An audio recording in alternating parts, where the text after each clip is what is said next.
மணப்பாறையை அடுத்த கே உடையாப்பட்டியில் ஜல்லிக்கட்டு போட்டி நடைபெற்றது. இந்த போட்டியில் திருச்சி, திண்டுக்கல், மதுரை, சிவகங்கை, புதுக்கோட்டை உள்ளிட்ட பல்வேறு மாவட்டங்களில் இருந்து 751 காளைகள், 232 வீரர்கள் கலந்து கொண்டனர். ஒவ்வொரு குழுக்களாக வீரர்கள் அனுப்பி வைக்கப்பட்டனர். அப்போது இரண்டாவது குழுவில் இருந்த வீரர் ஒருவர் ஆக்ரோஷமாக வந்த காளையை உணர்ச்சி பொங்க அடக்க முற்பட்ட போது காளை விரட்டவே உடனே வீரர் கீழே படுத்துக் கொண்டார். இருப்பினும் படுத்துக் கொண்ட வீரரை கொம்பால் குத்தி தூக்கிய காளையின் கொம்பில் வீரரின் பனியன் சிக்கிக் கொண்டது. இதனால் அவரால் ஏதும் செய்ய முடியாமல் தடுமாறி இருக்கவே உடனே அருகில் இருந்த சக வீரர்கள் அந்த வீரரை காப்பாற்றும் பணியில் ஈடுபட்டனர். ஒன்று கூடிய மாடுபிடி வீரர்கள் காளையை அந்த இடத்தில் விட்டு அசராமல் நிறுத்தி பின் மாட்டின் கொம்பில் சிக்கிய வீரரை லாவகமாக மீட்டனர். இதையடுத்து காளை அங்கிருந்து ஓடியது. நட்பிற்கு சிறந்த எடுத்துக்காட்டாக வீரர்கள் செய்த இந்த செயல் தற்போது வைரலாகியும் வருகிறது.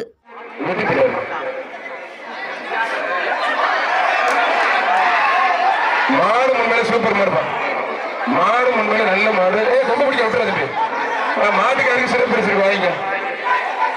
டிஷர்ட் மாட்டிருக்குப்பா, டிஷர்ட் மாட்டிருக்குப்பா. டிஷர்ட் கலெக்டர் அஞ்சு போனாலும் பரவாயில்ல விடுறா. வாழ பிடிக்காது தம்பி.